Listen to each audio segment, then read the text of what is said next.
Рияз Жансүгіров құлагер поэмасы. Номер 2 орта мектебі 9 А сынып оқушысы Метелтай Сабина. Бірде Арман әкесінен: «Әке, құлагер поэмасы жайлы айтып беріңізші» деп сұрады. Әкесі: «Әрине балам, айтайын. Бірде Ақан серінің құлагер атты жылдам әрі жүйрік жылқысы бар болыпты. Ақан сері бірде баласын жылқыға отыруға баулып, жас шабандоз ету үшін құлагерге отырғызып шабуды үйрете бастайды.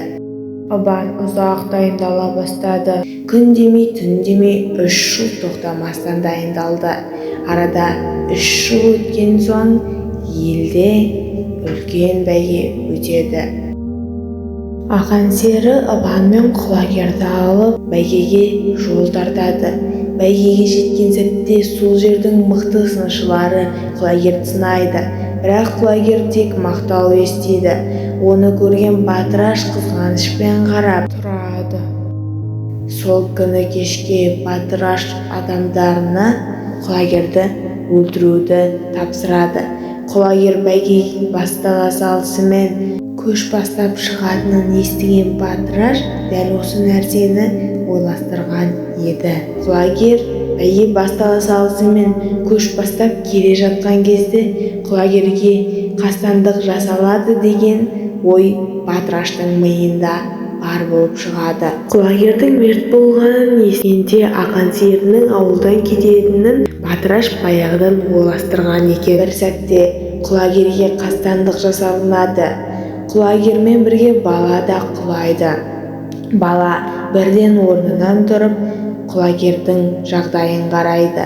Құлагердің мерт болғанын көрген Ақан сері мен бала қайғыдан құса болып елден кетуді ұйғарады. Елден жыраққа кетіп бара жатқан Ақан сері жолай құлагермен өткен естелігін көріп қимаспен кетеді. Аты өліп Астанақан шаршап қайтты, ауылға оның әнін малшап қайтты. Елінен еременге жиылған жан, еліне құлагер деп ән сап қайтты.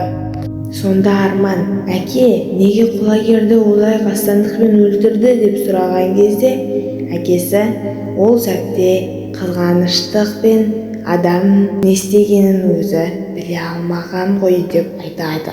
Бұл бейнероликтің мақсаты жас ұрпақты құлагер поэмасын оқуға баулу. Назарларыңызға рахмет.